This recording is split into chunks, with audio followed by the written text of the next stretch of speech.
चलतु आज जानिबा रेबिस बा जलांतक रोग कौन। जलांतक रोग बा जलर आतंक होता है जेबे गोटे पेशेंट को आमर रेबिस होता है। रेबिस गोटे यहीपरि रोग जहाँ गोटे वायरस द्वारा संक्रमण हुए जार ना है लाइसा वायरस। आसतु जानिबा आज ताकू किए ट्रांसमिट करि परिबो, कौन कौन सिम्पटम्स थाए रेबिस रे एवं तार प्रिवेंशन आउ कैटेगरीज कौन थाए। सो फर्स्ट ऑफ ऑल इटा आमर वार्म ब्लडेड एनिमल्स लाइक कुकुर मांकड़ भालू बा जो जैकल फॉक्स एमान द्वारा संक्रमण हो पार।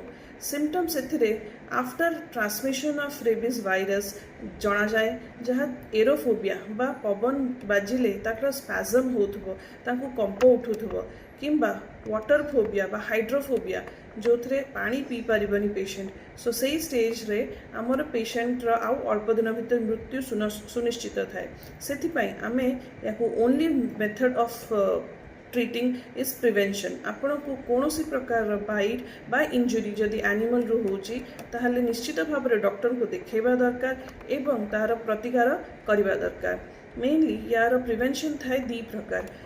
गोटे है आमर मेन लोकल ट्रीटमेंट रे आ गोटे वैक्सीन्स बा इम्यूनोग्लोबुलिन साहाय्य रे। तो ताहापाई आमर तीन कैटेगरी ऑफ बाइट थाए। कैटेगरी 1 रे ओनली लिकिंग जहाँ को चाटिले आमर कौन क्षत हो न थाए।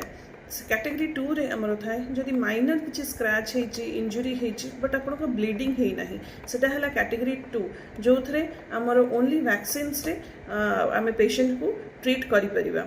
एंड थर्ड है आमर कैटेगरी 3 जो थे ब्लीडिंग होता है। से ब्लीडिंग होता पेशेंट कर से लोकल एरिया रे आमर प्रथम काम है भल कर से जगह को धोइबा। जेबे भी आपन को गोटे एनिमल स्क्रैच बा बाइट होची प्रथम काम है आम से जगह को भल कर साबुन पानी करी धोइबा। द्वितीय काम है से पोविडन आयोडीन बा बिटाडीन को आम अप्लाई करवा। आउ कौन से प्रकार मेजर स्टिच पकेबा ना 24 आवर्स पर्यंत। And this all should be done under the supervision of a doctor. आ जदि कैटेगरी 3 बाइट अच्छी तो सही लोकल जगार आपको जो बाइट होती आमर इम्यूनोग्लोबुलिन दि जाए लोकल इनफिल्ट्रेशन करके आपणकर वैक्सीन्स दिहब as per the schedule. So आपणकर शेड्यूल मेंटेन करेंगे एवं वैक्सीन्स आ इम्यूनोग्लोबुलिन टाइमली कंप्लीट कले रेबिस चांसेस ऑलमोस्ट नील थाए।